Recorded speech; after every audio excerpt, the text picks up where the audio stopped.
Well, I mean, I know you've covered college football for a long time, and you've covered it in different places and different schools, and of course now nationally covering college football. But you grew up an Arkansas guy. I mean, you went to Arkansas. We've talked about this in your connections and everything. So I'm just curious of knowing this discussion and knowing where people stand on it. Potential-wise, ceiling-wise, like the Arkansas football program is really the one thing that at least in the past 10 years since Petrino wrecked his motorcycle, that has struggled. I mean, men's and women's basketball has had their moments. Baseball, softball, every single other sport seems to get it going. But in your mind, again, as a college football guy, I mean, what is the fair and right expectation for Razorback football as a program and just moving forward in this modern day of college football? It's a great question. And I'll say, I think college football is about to change a lot here again in the next 3 to 5 years. Yeah. It's going to look a lot different, just from a structural standpoint.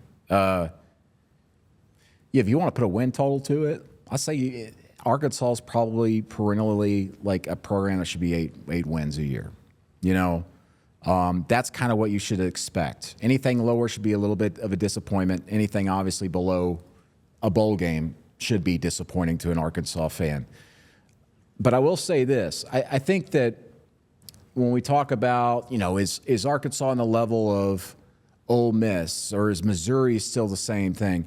No, because Arkansas is a much different, and I hate using the word, it's like going against my journalistic issue here, it's a unique program. Not a lot of things are unique in the world, but Arkansas is unique from the standpoint, as you just said, it's the state university. No one else cares about any other university here, which, by the way, why is Arkansas playing Arkansas State? Don't do that. Yeah, seriously. Thank you. Thank you so much, Brandon. Don't give them the credence. Thank you. But I'm saying, I mean, it's, I could have a whole conversation about that. Frank Broyles is just rolling in his grave.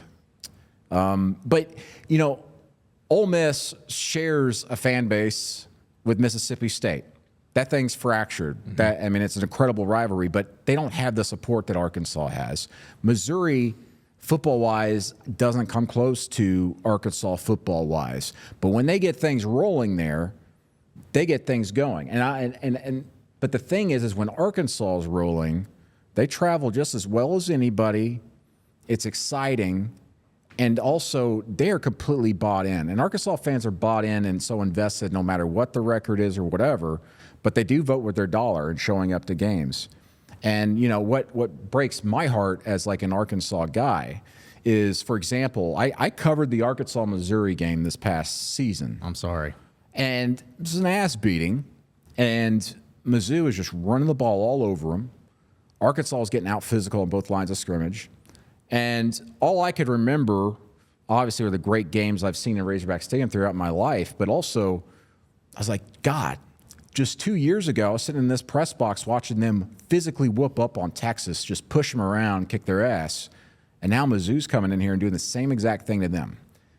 And by that fourth quarter, I don't think I'm exaggerating. I think there was about 18 to 20,000 Mizzou fans in that stadium and maybe 2,000 to 3,000 Arkansas fans. And that was embarrassing as someone who's grown up here to see.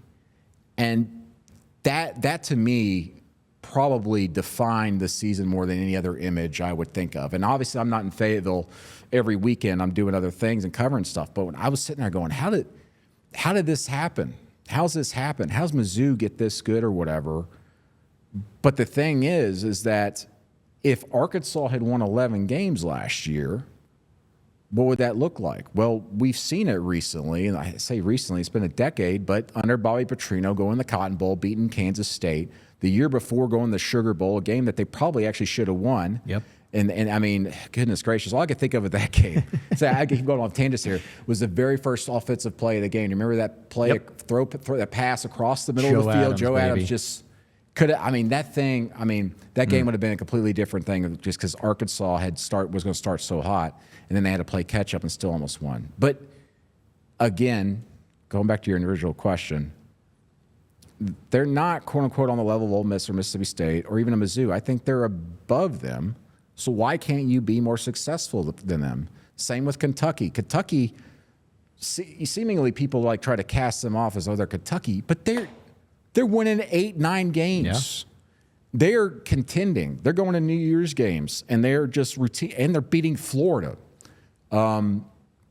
which they'd never been able to do, and now they do it routinely. Arkansas as a program with the support, the infrastructure, the facilities, the NIL situation, they're better than those programs. And Arkansas should be a program that you expect to win 8 games a year.